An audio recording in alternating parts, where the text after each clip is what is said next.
Sometimes the smallest act of kindness can change your entire life, but Maya didn't know that when she opened her door that frozen night. She didn't know the old woman standing in the snow would bring a secret that would shake her world forever. Maya Johnson was tired. Not just tired from work. Not just tired from the cold. She was tired deep in her bones. Tired in her soul. She was a single mother, 32 years old, working 2 jobs just to keep the lights on. Her apartment was small, just 2 rooms in an old building on the edge of town. The walls were thin. The heater barely worked. But it was home. And home was where her daughter was. Her daughter, Emma. 7 years old. Bright eyes. Beautiful smile. The only light in Maya's dark world. Every morning, Maya woke up at 5. She made breakfast. She packed Emma's lunch. She walked her to school. Then she went to her first job at the diner. 8 hours on her feet, serving coffee, cleaning tables, smiling at strangers. When that shift ended, she rushed to her second job. Night cleaning at an office building, scrubbing floors, emptying trash, alone in the dark. She came home past midnight, exhausted, broke, but always checking on Emma, always kissing her sleeping face. This was Maya's life. No family to help. No friends with extra money. Just her and Emma against the world. People looked at her sometimes. She saw it in their eyes, judgment, pity, questions they didn't ask out loud. A black single mother, struggling, poor. They didn't know her story. They didn't know what she'd been through, and Maya didn't tell them. She just kept going. One day at a time, one bill at a time, because Emma needed her. That was enough. December came cold that year, colder than usual. The wind cut through the streets like knives. The sky turned gray and heavy. People talked about a storm coming. A big one. The worst in 20 years, they said. Maya heard the warnings on the old radio at the diner. Stay inside. Stock up on food. This is going to be bad. But Maya couldn't stay inside. She had to work. Bills didn't stop for storms. On December 18th, the snow began to fall. Soft at first. Gentle. Almost beautiful. Emma pressed her face against the window. "Mama, look! It's snowing!" Maya smiled. "I see it, baby. It's pretty, isn't it?" But by evening, the snow wasn't pretty anymore. It fell harder, faster. The wind howled. The temperature dropped. Maya's boss at the diner called her. "Don't come in tonight. Roads are too dangerous. Stay home." For once, Maya was grateful. She could stay with Emma, keep her warm, keep her safe. They ate dinner together. Soup from a can, crackers, hot tea. Emma talked about school, about her friends, about Christmas coming. "Mama, do you think Santa will find us this year?" Maya's heart broke a little. She had $12 in her wallet. That was it until Friday. "Of course, baby. Santa always knows where to find good girls like you." Emma smiled, believed her, trusted her. Maya wished she could give her more, give her everything. But all she had was love, and sometimes she worried that wasn't enough. The storm grew worse. The wind screamed. The windows rattled. Snow piled up against the door. Maya tucked Emma into bed early.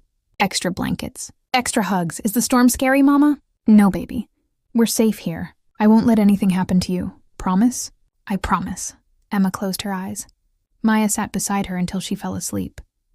Then Maya went to the kitchen. She looked at the bills on the table. Rent, electric, water, all overdue, all threatening to cut her off. She put her head in her hands. "God, please," she whispered. "Just help me get through this month. That's all I'm asking." And that's when she heard it. A knock at the door. Soft at first, then louder. Knock, knock, knock. Maya froze. Who would be out in this storm? At this hour? Her heart started racing. Fear crept up her spine. She walked slowly to the door. "Who is it?" No answer. Just another knock. She looked through the peephole. But ice covered the glass. She couldn't see anything. "Who's there?" She called again, a voice, weak, shaking. "Please, help me!" It was a woman's voice. Old. Desperate. Maya's mind raced. This could be a trick. People did terrible things, especially in neighborhoods like this. But that voice, it sounded so real, so afraid. What if someone really needed help?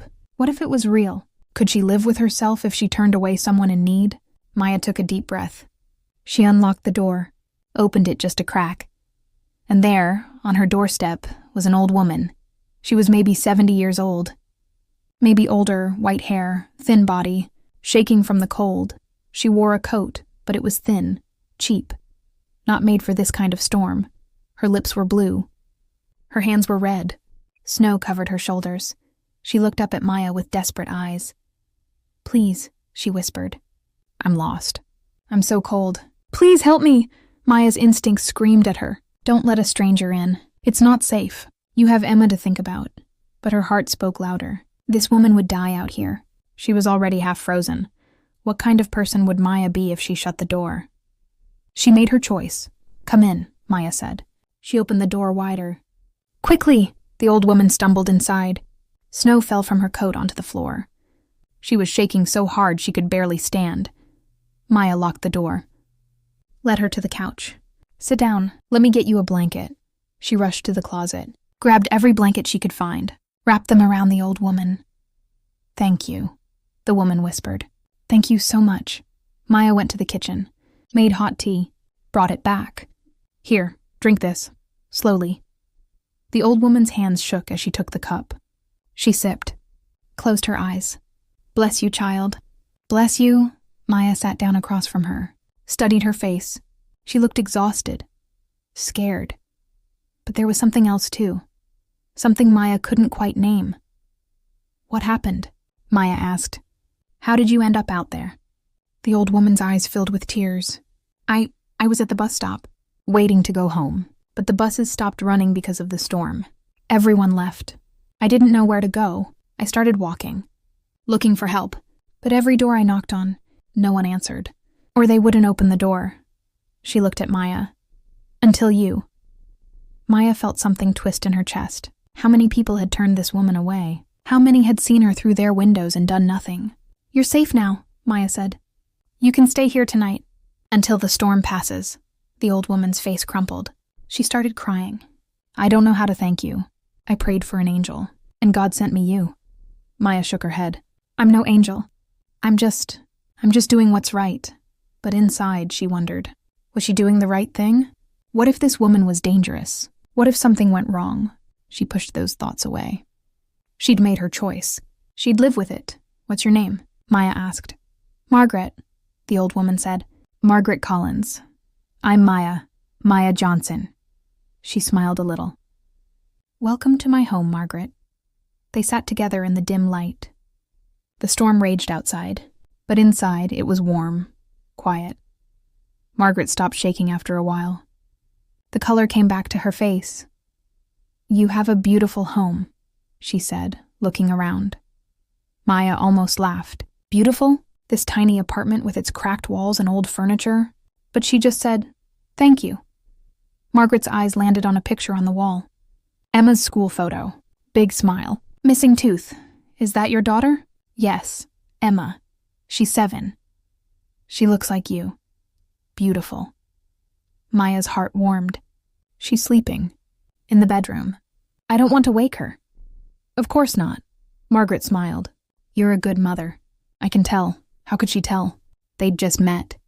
But something in Margaret's eyes made Maya believe she knew. Really knew. "It's just the two of us," Maya said. She didn't know why she was telling this stranger. But the words came out anyway. "Her father, he left when she was a baby, said he wasn't ready, wasn't meant to be a father." Margaret nodded slowly. "That must have been hard." "It was." "It is." Maya looked down. "But Emma's worth it. Every struggle, every sacrifice. She's my whole world." "I can see that," Margaret said. "And she's lucky to have you." They sat in silence for a moment. Then Margaret spoke again. "I had a daughter once." Maya looked up. "Had?" Margaret's face changed. Pain crossed it like a shadow. "She passed away. 15 years ago, cancer." "I'm so sorry." "Thank you." Margaret wiped her eyes. Her name was Catherine. She was 35. Had 2 children of her own. "My grandchildren. Do you still see them? Your grandchildren?" Margaret shook her head. "No, after Catherine died, her husband. He remarried, moved away, took the children, said it was too hard for them to see me, that I reminded them too much of their mother. Maya's throat tightened. That's not fair. No, but life isn't always fair, is it? Margaret smiled sadly. I haven't seen them in 10 years. They're teenagers now. I wouldn't even recognize them. Maya didn't know what to say. What could she say? Some pain was too deep for words. I'm alone now, Margaret continued. No family, just me. Living in a small apartment across town. Surviving on a small pension. Some days I wonder why I'm still here. What my purpose is. She looked at Maya. But tonight, when I knocked on your door and you opened it, I remembered, kindness still exists. People still care. Maybe that's enough reason to keep going. Maya felt tears in her eyes. I'm glad you knocked on my door. So am I, child. So am I. They talked for hours. About life. About struggles. About faith. Margaret told stories about her daughter. Happy memories. Funny moments. Times when life was good. Maya told her about Emma. About working 2 jobs. About trying to give her daughter a better life than she'd had.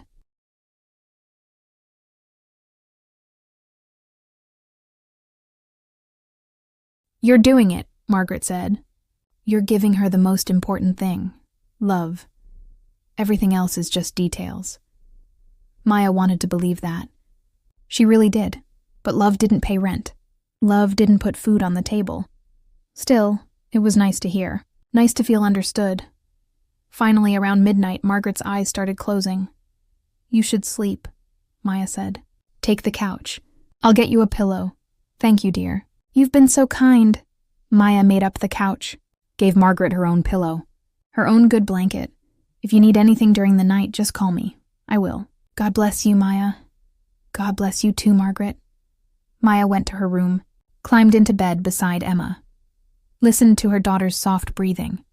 Outside, the storm howled. But inside, Maya felt something strange.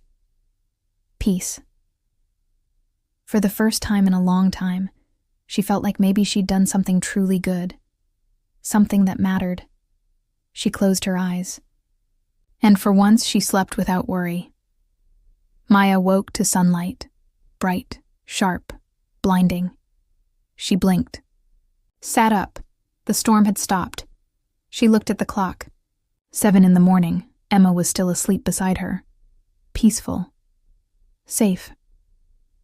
Maya got up quietly. Walked to the living room. Margaret was awake. Sitting on the couch, looking out the window. Good morning, Maya said. Margaret turned, smiled. Good morning, dear. The storm passed. Maya looked outside. Everything was white, covered in snow. The streets, the cars, everything. But the sun was shining. The sky was clear. How are you feeling? Maya asked. Much better. Thanks to you. Margaret stood up. Folded the blanket. I should go. I've imposed on you enough. You haven't imposed. You're welcome to stay for breakfast. That's very kind. But I should try to get home. See if my apartment is okay. Maya nodded. She understood.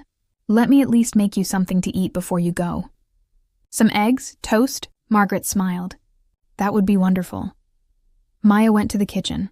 Started cooking. It wasn't much. Just scrambled eggs and toast. But it was warm. It was food. Emma woke up. Came out rubbing her eyes. Mama? Good morning, baby. Emma saw Margaret. Stopped. Who's that? This is Miss Margaret. She got caught in the storm last night. She stayed here where it was safe. Emma walked closer. Looked at Margaret with curious eyes. Hi. Hello, sweetheart, Margaret said. Her face lit up. What a beautiful girl you are, Emma smiled shyly. Moved closer to Maya. They all ate breakfast together. Emma talked about the snow. About wanting to build a snowman, Margaret listened. Laughed at Emma's jokes. Looked at her with such tenderness. Maya saw it. That look. The look of a grandmother who missed her grandchildren. After breakfast, Margaret put on her coat. Maya gave her an extra scarf. A pair of gloves Emma had outgrown. Are you sure you'll be okay? Maya asked. I'll be fine. The buses should be running soon. Margaret took Maya's hands. Thank you. For everything. For your kindness. For reminding me that good people still exist. You don't have to thank me. Yes, I do. Margaret reached into her pocket. Pulled out a small piece of paper. This is my phone number. If you ever need anything at all, Please call me. Maya took the paper. I will. Margaret bent down, looked at Emma. You take care of your mama, okay? She's very special. Emma nodded. I know, Margaret smiled, tears in her eyes. Goodbye, sweet child. She walked to the door. Maya opened it. The cold air rushed in. Margaret stepped out, turned back one more time. God works in mysterious ways, Maya. Remember that. Then she walked away. Down the stairs, out into the snow. Maya watched until she disappeared around the corner. Then she closed the door. Emma tugged her sleeve. Mama, can we build a snowman now? Maya smiled. Yes, baby. Let's build a snowman. They spent the morning outside, playing in the snow, building, laughing. For a few hours, Maya forgot about the bills, about the jobs, about the stress. She was just a mother, playing with her daughter, and that felt good. But that night, when Emma was asleep, reality came back. Maya looked at the bills again. The numbers hadn't changed. She was still behind. Still struggling, she sighed. Tomorrow she'd go back to work, back to the grind, back to survival, but at least she'd helped someone. At least she'd done something good. That had to count for something, right? 3 days passed. The snow started melting. Life went back to normal. Maya worked her shifts, came home exhausted, repeated the cycle. On the 4th day, something strange happened. Maya had just gotten home from the diner. It was afternoon. Emma was at school. She was making herself some lunch when she heard it. A knock at the door. Her stomach dropped. More knocks meant more problems. Always. She walked to the door, looked through the peephole. A man stood there, tall, well-dressed, dark suit, long coat. He looked expensive, out of place. Maya's hand hesitated on the doorknob. What did this man want? She opened the door a crack. Yes? The man smiled, professional, polite. Ms. Maya Johnson? Who's asking? My name is Robert Harrison. I'm a lawyer. I represent the Collins family, Collins, Margaret's last name. Maya's heart started racing. Is Margaret okay? She's fine. But I need to speak with you. May I come in? Every instinct told Maya to say no, but curiosity won. She opened the door. Come in. Robert stepped inside, looked around. His face gave nothing away. They sat down. Maya on the edge of the couch, Robert in the chair. Ms. Johnson, he began. I'm here on behalf of Mrs. Margaret Collins. She told me what happened. How you took her in during the storm. How you helped her when no one else would. Maya shrugged. I just did what anyone should do. But most people didn't. Robert pulled out a folder. Mrs. Collins wanted to thank you properly. He handed her an envelope. Maya stared at it. What is this? Open it. With shaking hands, Maya opened the envelope. Inside was a check. She looked at the amount, blinked, looked again, $5,000. Her mouth went dry. I don't understand. Mrs. Collins wanted to help you. She said you're struggling, working 2 jobs, trying to raise your daughter alone. She wanted to ease your burden. Maya's eyes filled with tears. I can't accept this. Why not? Because I didn't help her for money. I helped her because it was the right thing to do. Robert smiled. I know. That's exactly why she wants to give it to you. Because you expected nothing in return? Maya looked at the check. $5,000. That would pay all her bills. With money left over, she could buy Emma a real Christmas. Maybe even take a day off, but it felt wrong. Like charity, please, Robert said gently. Mrs. Collins would be very hurt if you refused. Let her do this. Let her show her gratitude. Maya's hands shook. Tears rolled down her face. Tell her thank you. Tell her this means everything. Robert nodded, stood up. There's one more thing. He reached into his briefcase, pulled out another envelope. Mrs. Collins wanted to give you this as well. Maya took it, opened it. Inside was a letter, handwritten, in shaky cursive. She began to read. Dear Maya, I don't have the right words to thank you. What you did for me that night, you saved my life, but more than that, you saved my faith in humanity. I've lived a long time. I've seen a lot, and lately I'd started to believe that kindness was dead, that people only cared about themselves. But then you opened your door, a stranger, in the middle of a storm, and you took me in.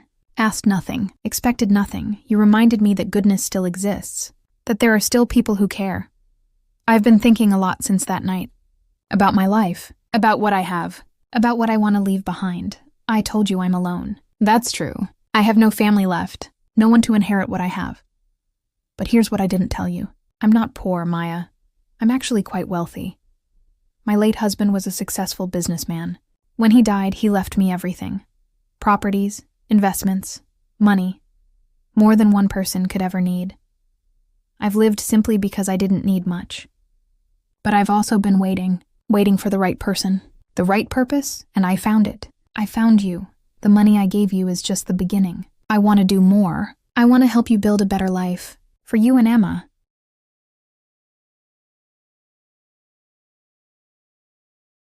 But I also want to ask you something important. Will you let me be part of your lives? Not as a stranger, not as a charity case, but as family. I miss my daughter every day. I miss my grandchildren. I have so much love left to give, and nowhere to put it. Until now. You don't have to answer right away. Think about it. Talk to Emma, but know this. You gave me hope when I had none. You gave me warmth when I was frozen. You gave me purpose when I'd lost mine. And now I want to give you something in return. A future, a partnership, a family. Whatever you need, I'm here. With all my love and gratitude, Margaret Maya couldn't see the words anymore. Her vision was too blurred with tears. She looked up at Robert. Is this real? Every word. She wants to, what? Adopt me? Robert smiled. Not legally. But emotionally? Yes, she wants to be part of your family. If you'll let her. Maya put her hand over her mouth. Sobbed. This was too much. Too overwhelming. There's more, Robert said. Mrs. Collins owns a house. Not far from here. 3 bedrooms. Nice neighborhood. Good schools, he paused. She wants to give it to you. Rent-free. For as long as you need it. Maya stood up. Turned away. She couldn't breathe. This couldn't be real. Things like this didn't happen to people like her. Why? She whispered. Why me? Because you were kind when you didn't have to be. Because you helped when you couldn't afford to. Because you have a good heart, Robert stood. Mrs. Collins told me something. She said, I've met plenty of rich people with nothing to give. But Maya, with almost nothing, gave everything. Maya covered her face. Cried. Really cried. For years she'd struggled. Fought. Sacrificed. Wondered if it would ever get better. And now this impossible blessing. Can I? She turned back. Can I see her? Talk to her? She was hoping you'd say that. Robert pulled out his phone. She's waiting. I can take you to her right now. Maya looked at the clock. Emma would be home from school in 2 hours. She had time. Okay, she said. Let's go, Robert drove. Maya sat in the passenger seat. Watching the city pass by, they left her neighborhood. The small houses, the broken streets. They drove to the other side of town, where the houses got bigger. The lawns got greener. Finally, they pulled up to a gate. Robert pressed a button. The gate opened, and there it was. A mansion. Not huge, but big. Beautiful. White columns. Brick walls. Perfectly maintained. This is where Mrs. Collins lives, Robert said. Maya couldn't speak. She'd never been inside a place like this. They parked. Walked to the front door. Robert knocked. The door opened, and there was Margaret. She looked different. Not desperate. Not frozen. Not scared. She looked happy. Maya. She stepped forward. Hugged her tight. I'm so glad you came. Margaret, I don't know what to say. You don't have to say anything. Come in, please. They walked inside. The house was beautiful, elegant, but also warm, comfortable, lived in. Margaret led Maya to a sitting room. They sat down. Robert excused himself, left them alone. I meant every word in that letter, Margaret said. Every single word. Maya looked at her. This woman who'd seemed so helpless, so vulnerable. You lied to me, Maya said. Not angry, just confused. You said you were alone. Poor. I am alone, Margaret said. Money doesn't change that. And I never said I was poor. I just didn't tell you I was wealthy. There's a difference. Why not? Because I wanted to see who you really were, not who you'd be if you knew I had money. Margaret reached out, took Maya's hand. Do you understand?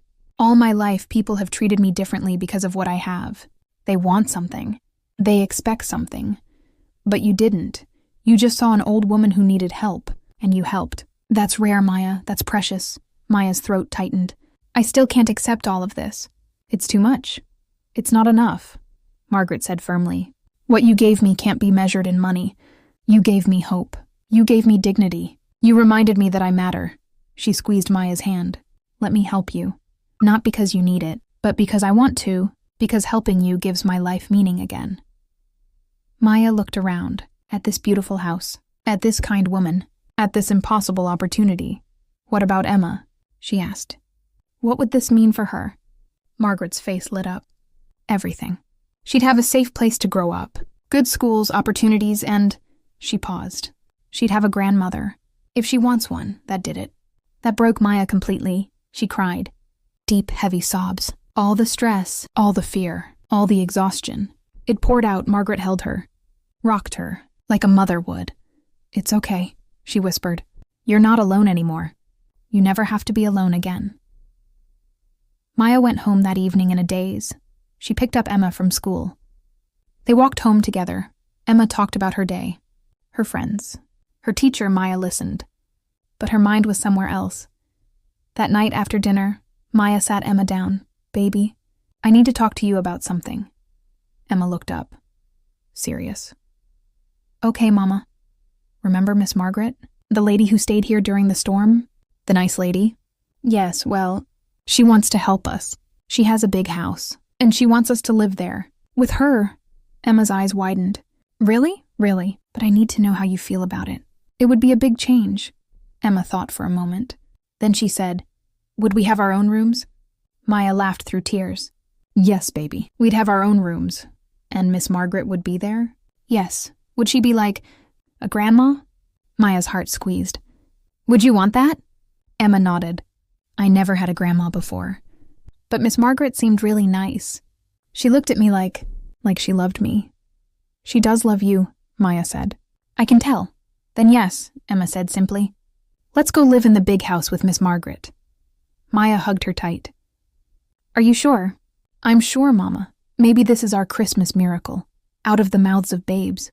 Children saw things so simply. So clearly, maybe Emma was right. Maybe this was their miracle. Maya called Margaret that night. We'd love to come live with you, she said. If the offer still stands, Margaret's voice broke. Oh, Maya, yes, of course. When can you move in? Whenever you're ready for us. I've been ready for 15 years. They moved in 2 weeks later. Margaret sent movers to help. They packed everything, moved everything. Maya stood in her old apartment one last time. The place where she'd struggled. Where she'd cried. Where she'd prayed for help. And somehow help had come. She locked the door. Walked away. Didn't look back. The new house felt like a dream. Emma ran through the rooms, laughing, exploring. Margaret showed them everything. Their bedrooms. The kitchen. The backyard. This is your home now, she said. For as long as you want it. Maya couldn't stop crying. Happy tears this time. That first night, they had dinner together, all three of them. Like a family, Emma told Margaret about school. Margaret listened like every word mattered. After dinner, Margaret pulled out an old photo album. Showed them pictures of her daughter. Her grandchildren. This was Catherine, she said, pointing to a woman with a warm smile. My daughter. Maya looked closely. She looks like you. Everyone said that. Margaret smiled sadly. I miss her every day. But tonight I feel like maybe she sent you to me. Like maybe this was always meant to be. Emma climbed into Margaret's lap. Don't be sad, Miss Margaret. We're here now. Margaret held her close, closed her eyes. Yes, sweet girl. You're here now. Maya watched them together. This old woman and her young daughter, connected by nothing but circumstance and kindness. But wasn't that enough? Wasn't that everything? Life changed quickly after that. Maya quit her night job. She only worked at the diner now, part-time, because she wanted to. Not because she had to. Margaret helped her enroll in community college. You're smart, she said. You should finish your education, Maya protested. I'm too old. You're 32. You're a baby, Margaret laughed. Besides, it's never too late to grow. So Maya started taking classes. business management. She'd always been good with numbers. Good with people. Maybe she could do something more. Be something more.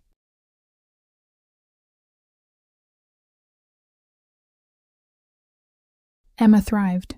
She loved her new school, made new friends, came home every day with stories and smiles. And Margaret was transformed. She came alive, cooking with Emma, helping with homework, attending school events. I forgot what it felt like, she told Maya one night. To be needed, to matter to someone. You've always mattered, Maya said. But now I know it. Now I feel it. They became a real family. Not by blood, but by choice. By love. Maya's mother had died when she was young. She'd never known her grandparents, but now Emma had a grandmother. And Maya had a mother figure, someone to talk to, someone to lean on. The house filled with laughter, with warmth, with life. One evening, Maya was studying at the kitchen table. Margaret brought her tea. I have something to tell you, Margaret said. She sat down, looked serious. Maya's stomach dropped. What's wrong? Are you sick? No, nothing like that. Margaret smiled. I've been talking to Robert, my lawyer, about my will. Margaret, you don't have to. Please, let me finish. She took a breath. I'm leaving everything to you. The house, my investments, everything. Maya stood up. No, absolutely not. I can't. You can. And you will. Margaret's voice was firm. I have no one else, Maya. No family, no heirs. When I'm gone, this all goes to the state, or to distant cousins I've never met. She reached out, took Maya's hand. But I wanted to go to you, to Emma, to the family I found when I'd given up hope. Margaret, I've already made the decision. Robert's drawing up the papers. She squeezed Maya's hand. This isn't charity.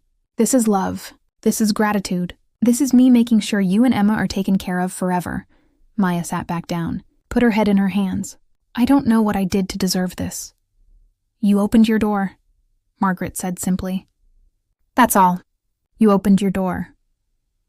6 months later, something unexpected happened. A reporter came to town, working on a story about kindness, about people who help strangers. Someone had told her about Maya and Margaret, the woman who took in a stranger during the storm, the unlikely family that formed from one act of compassion. The reporter wanted to interview them, write an article, share their story. Maya was hesitant. I don't want attention. We're just living our lives. But Margaret surprised her. I think we should do it. Maybe our story can inspire others. Maybe someone else will open their door next time. So they agreed. The reporter came, asked questions, took pictures. Why did you help her? She asked Maya. Most people wouldn't have. Especially not alone. Especially not with a child in the house. Maya thought about it. Because I know what it's like to need help and not get it. I know what it's like to be invisible. To be judged. To be turned away. She looked at Margaret. I couldn't be that person. I couldn't be someone who turns their back on another human being in need. The reporter turned to Margaret. And why did you decide to help Maya? To change her life? Margaret smiled, reached over and took Maya's hand. Because she changed mine first. She showed me that goodness exists, that people still care. I had money. She had heart. Together, we made something beautiful. The article came out 2 weeks later, front page of the local paper. Then it went viral online. People shared it, commented on it, cried over it, messages poured in, from all over the country, from all over the world. People thanked Maya for reminding them to be kind. People thanked Margaret for showing generosity. Some sent money, wanting to help. Maya and Margaret donated it all to homeless shelters, to women's shelters, to places that helped people in need. Let's pay it forward, Margaret said. Let's help others the way we helped each other. One message stood out. It came through email. The subject line read, I think I know you. Maya opened it, started reading. Her hands began to shake. Dear Mrs. Collins, my name is James Porter. You don't know me, but I think you might be my grandmother. I saw your story online. The picture of you, your name. Your daughter's name was Catherine. My mother's name was Catherine Collins Porter. She died when I was 8 years old. I'm 23 now. After Mom died, my dad remarried. He moved us away, changed our phone number. He said it was too painful to stay in touch with Mom's family. I didn't understand then. I was just a kid, but I've thought about you over the years. My grandmother, the one I lost touch with, I tried to find you a few times, but I didn't have much information. Just memories, vague ones, but when I saw this article, when I saw your face, I knew. I just knew. You have the same eyes as my mother, the same smile. I don't know if you want to hear from me. Maybe it's too late. Maybe too much time has passed. But if you're willing, I'd like to meet you. I'd like to know you. I have a sister too, Sarah. She's 20 now. She doesn't remember much about you, but she'd like to meet you too. Please write back, if you want to. Your grandson, James. Margaret read the email 3 times. Then she read it again. Her hands shook. Tears streamed down her face. It's him, she whispered. It's James, my grandson. Maya hugged her. Oh, Margaret, he found me. After all these years, he found me. Margaret looked up, eyes shining. Because of the article. Because we shared our story. What are you going to do? I'm going to write him back. Right now. Margaret's voice was strong. Certain. I'm going to tell him yes. Yes, I want to meet him. Yes, I want to know him. Yes, yes, yes to everything. She grabbed Maya's shoulders. Do you see? Do you see what happened? I lost my family 15 years ago. I thought they were gone forever. But because you opened your door that night, because of everything that followed, I found them again. Maya couldn't speak, the weight of it all. The impossible chain of events, if the storm hadn't happened, if Margaret hadn't gotten lost, if Maya had turned her away, if they hadn't formed a family, if they hadn't done the interview, none of this would have happened. Margaret wrote back immediately. Said yes to meeting, gave her phone number, her address. James called that same night. Maya and Emma sat quietly while Margaret talked to him. Cried with him, laughed with him. 2 days later, a car pulled up to the house. Margaret stood at the window, watching, waiting. 2 young people got out, a man and a woman, both in their 20s. That's them, Margaret whispered. That's James and Sarah. She went to the door, opened it. For a moment, they all just stood there, looking at each other, strangers and family at the same time. Then James stepped forward. Grandma? Margaret nodded, opened her arms, and they came to her. Both of them, hugging her, crying. I missed you, James said. I missed you so much. I'm here now, Margaret said. I'm here. Maya watched from inside. Emma beside her. Why is Miss Margaret crying? Emma asked. Because she's happy, baby. Sometimes people cry when they're really, really happy. Will we cry like that someday? Maya smiled. Pulled Emma close. Maybe, if we're lucky. James and Sarah stayed for dinner that night. They talked for hours. About Catherine, about memories, about the lost years. Dad wouldn't let us contact you, Sarah said. He said it was for the best, that we needed to move on. But we never forgot you, James added. We talked about you, wondered about you. Margaret listened, nodded. I understand. Your father did what he thought was right. I'm not angry. But we're here now, Sarah said.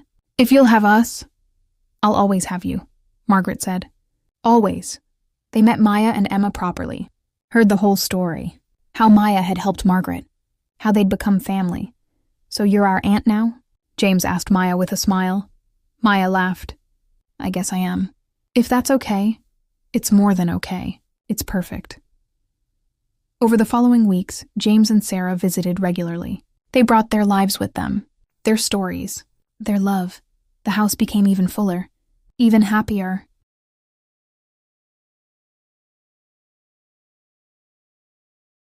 One Sunday, they all gathered for dinner. Margaret at the head of the table, Maya beside her, Emma, James, Sarah, a family. Not by blood for most of them, but by choice, by love, by grace. Margaret stood up, raised her glass. I want to make a toast, everyone quieted. Looked at her. A year ago I was alone. I thought my story was over. I thought I had nothing left to give, nothing left to live for. Her voice shook, but she kept going. And then came a storm, and I got lost, and I knocked on a door, and a beautiful woman with a beautiful heart let me in. She looked at Maya. You saved my life that night, but you did more than that. You gave me back my purpose. You gave me a family. You gave me a reason to wake up every morning. She turned to James and Sarah. And because of that kindness, I found you again. After 15 years of loneliness, I have my grandchildren back. She looked at Emma. And I have a new granddaughter. One who fills my days with joy. Margaret raised her glass higher. So here's to Maya. To the woman who opened her door when she didn't have to. Who helped a stranger when she could barely help herself. Who taught me that kindness still exists in this world. Everyone raised their glasses. To Maya. Maya's face was wet with tears. I didn't do anything special. Yes, you did, Margaret said. You did everything. The story didn't end there, because stories about kindness never really end. They ripple outward. They inspire. They grow. People who read about Maya and Margaret started doing their own acts of kindness. Letters came. Messages. Stories. A man in Ohio helped an elderly neighbor with groceries. I read about you, he wrote, and I thought, I can do that too. A woman in Texas took in a homeless teenager. Your story gave me courage, she said. Thank you. A teacher in California started a kindness project at her school. Students looked for ways to help strangers. Small things, big things, all things. You started something, Maya told Margaret. Something beautiful. We started it together, Margaret corrected. And now it's spreading. That's how kindness works. One person helps another, then another, then another. It never stops. Maya finished her degree that year, graduated with honors. Margaret and Emma sat in the front row, cheering, crying, proud. Maya got a job at a nonprofit, helping other single mothers, connecting them with resources. With hope, she knew their struggles. She'd lived them. Now she could help. Emma grew, thrived, became a confident, kind young girl. She told everyone about her two mothers, her mama Maya, her grandma Margaret. I'm the luckiest girl in the world, she said once. And maybe she was. Margaret's health started declining when Emma turned 10. Nothing serious, just age. Just time catching up. But she wasn't afraid. Wasn't sad. I've lived a full life, she told Maya. I've loved. I've been loved. I got my grandchildren back. I found a new family. What more could I ask for? More time, Maya said. I want more time with you. You'll have me as long as God allows, Margaret said. And when I'm gone, you'll have everything I've built. You'll carry on. You'll keep spreading kindness. I will, Maya promised. I will. Margaret Collins passed away on a quiet Sunday morning. 3 years after that fateful snowstorm, she died peacefully, in her sleep. In the house full of love, Maya held her hand, told her it was okay to go, that they'd be all right. Thank you, Maya whispered, for everything, for seeing me, for loving me, for changing my life. She liked to think Margaret heard her. One last time, the funeral was beautiful. Hundreds of people came, some who knew Margaret, some who'd just read the story, all touched by her life. James gave a eulogy, talked about his grandmother's kindness, her generosity, her love. She taught me that family isn't just blood, he said. It's choice, it's commitment, it's opening your heart to people who need it. Sarah spoke too, about second chances, about grace, about the grandmother who never stopped loving them, and Maya. Maya stood at the podium, looked at all those faces. Margaret Collins changed my life, she began, but not because she gave me money, not because she gave me a house. She changed my life because she saw me. Really saw me? She saw a struggling single mother and didn't judge. She saw someone working 2 jobs and didn't pity. She saw kindness and rewarded it. She saw potential and nurtured it. Maya's voice broke, but she continued. She taught me that we're never too old to find family, never too late to start over, never too broken to be loved. And she taught me that one act of kindness can change everything, can save a life, can build a family, can inspire a world. So I'm asking you, all of you, honor Margaret by being kind. Open your doors, help a stranger, see people, really see them. Because you never know, that person you helped today might change your life tomorrow.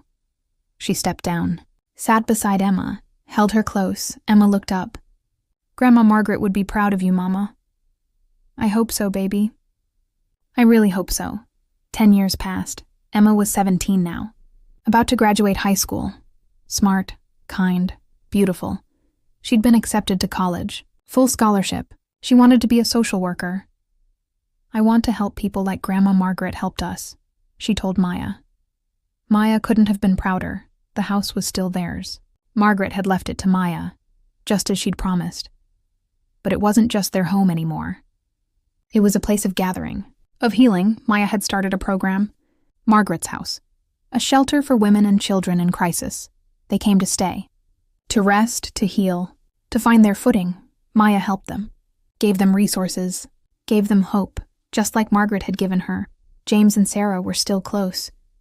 Family dinners every Sunday, holidays together, birthdays. James had kids now. 2 little boys. Sarah was engaged. Margaret's legacy lived on in all of them.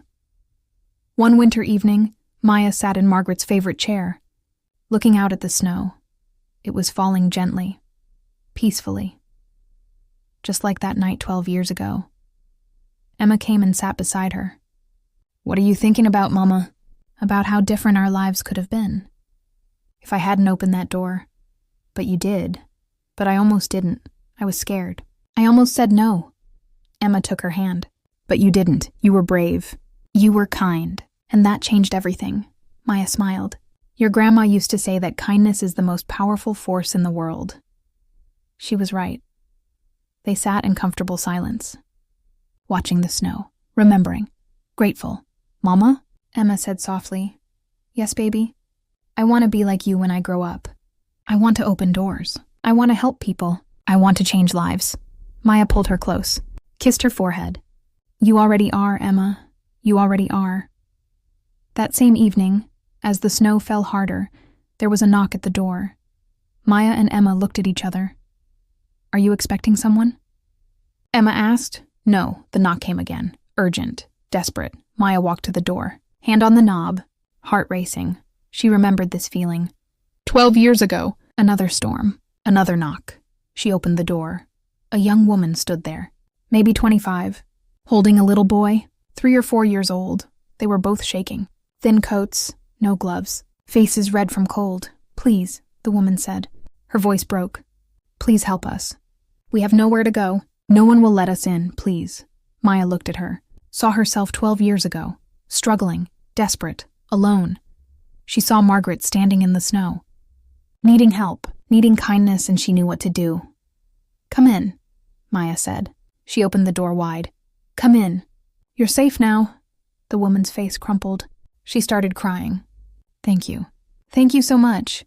Maya wrapped blankets around them, made hot tea, gave them food. Emma helped. Gentle, kind, just like Maya had taught her. The little boy fell asleep on the couch. Warm, safe, fed. The young woman told her story. An abusive boyfriend, running away, trying to protect her son. No money, no family, nowhere to turn. "Every door I knocked on, they turned me away," she said. "Until yours." Maya took her hand. "You're not alone anymore. You can stay here, as long as you need. We'll help you get back on your feet." The woman sobbed. Why are you helping me? You don't even know me." Maya smiled through tears. Thought of Margaret. "Because someone once helped me, and she taught me that kindness is meant to be passed on." Emma nodded. "This is what we do here. We help people. We open doors." The young woman looked around, at the warm house, at the kind faces, at the hope she'd thought was lost. "What's your name?" Maya asked. "Rachel. And this is my son, Tyler." "Welcome home, Rachel. Welcome home."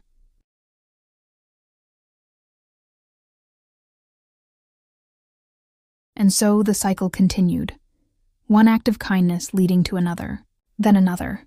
Then another. Maya helped Rachel get a job, helped her find an apartment, helped her build a new life. Rachel stayed in touch, visited often, brought Tyler to play with the kids at Margaret's house. Years later, Rachel would open her own door to a stranger in need. And that stranger would help someone else, and on, because that's how kindness works. It multiplies, it spreads, it never dies. Maya thought about Margaret often, missed her every day, but she felt her presence. In every person she helped, in every door she opened, in every life she touched. Margaret's gift wasn't the money, wasn't the house, wasn't the inheritance, it was the lesson, the example, the legacy of kindness, and Maya carried it forward. Every single day, Emma graduated college, became a social worker, opened her own shelter in another city. "Following in your footsteps, Mama," she said. "No, baby, you're making your own path. I'm just proud to have shown you the way." James and Sarah continued the work too, donating, volunteering, helping Margaret's family, not by blood, but by love, by choice, by kindness. On the anniversary of Margaret's death, they all gathered at her grave. Maya placed flowers. "White roses, Margaret's favorite, thank you," she whispered, "for knocking on my door, for changing my life, for teaching me what really matters." Emma put her arm around Maya. "She'd be so proud of you, Mama. She'd be proud of all of us." They stood together, a family, a legacy, a testament to the power of one simple choice: to open a door, to help a stranger, to be kind. Maya looked up at the sky, thought about that snowy night 12 years ago. She'd been so scared, so unsure, so close to saying no, but she'd opened that door, and everything changed for her, for Margaret, for Emma, for everyone their story touched. One door, one moment, one choice. That's all it took to change the world. Sometimes we think we're too small to make a difference. Too poor, too tired, too broken. We think kindness is for people who have more, who are more, who can afford more. But Maya taught us something different. She taught us that kindness isn't about what you have. It's about what you give. It's about opening your door when you're scared, helping when you're struggling, giving when you have nothing. Because you never know. That stranger you help today might be an angel in disguise. That moment of kindness might change 2 lives, or 10, or 1,000. That one choice might create a ripple that spreads forever. Maya opened her door to a stranger in a snowstorm, and that stranger opened her door to the world, all because one woman chose kindness over fear, love over safety, hope over doubt. So the question is, what will you choose? When opportunity knocks, when someone needs help, when you could change a life, will you open the door, or will you let it close? Maya opened hers, and everything changed. What will you do when the storm comes, and someone knocks on your door? In the end, we will remember not the words of our enemies, but the silence of our friends. And we will celebrate not the wealth we accumulated, but the lives we touched. One door, one moment, one choice. That's all it takes to change forever.